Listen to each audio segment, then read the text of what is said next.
Sanju techie മൊത്തം പ്രശ്നത്തിലാണ് ഇപ്പം.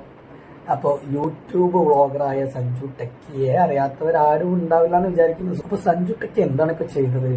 സഞ്ജു ടെക്കിയുടെ സ്വന്തം കാറിൽ കുറച്ച് വെള്ളമൊക്കെ നിറച്ച് സ്വിമ്മിംഗ് പൂൾ ഉണ്ടാക്കി റോഡിലൂടെ അങ്ങോട്ട് വിട്ട്.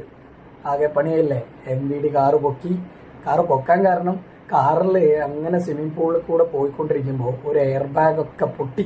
കാരണം വാട്ടറിന്റെ പ്രഷർ കൊണ്ട് എയർ ബാഗ് ഒക്കെ പൊട്ടിയിട്ട് കാറിന്റെ ഉള്ളിലുള്ള വെള്ളമെല്ലാം പബ്ലിക് റോഡിലേക്ക് തുറന്നിടേണ്ടി വന്നു. അത് തുറന്നിട്ടത് സ്കൂളുകളൊക്കെ ഉള്ള ഒരു ഏരിയയിൽ ആ സ്കൂളിന്റെ അടുത്തുനിന്ന് തുറന്നു വിട്ട് അവിടെ മൊത്തം വെള്ളപ്പൊക്കമായി. നാട്ടുകാരൊക്കെ കൂടി ലാസ്റ്റ് MVD പൊക്കി. കാർ ഓടിച്ച ആളുടെ ലൈസൻസും ഈ കാറിന്റെ RC ബുക്കും ഒക്കെ കംപ്ലീറ്റ്ലി റദ്ദാക്കി, സസ്പെൻഡ് ചെയ്തെന്നാണ് അറിയാൻ പറ്റിയത്. പിന്നെ കേസിന്റെ ഭാഗമായിട്ടുള്ള നൂലാമാലകൾ, പരിശീലനത്തിന് പോകണം, സോഷ്യൽ സർവീസിന് പോകണം, അങ്ങനെ കുറെ കാര്യങ്ങൾ. എന്തായാലും സഞ്ജു ടെക്കിയാണ് ഇപ്പോൾ സോഷ്യൽ മീഡിയയിലുള്ള ചർച്ചാ വിഷയം.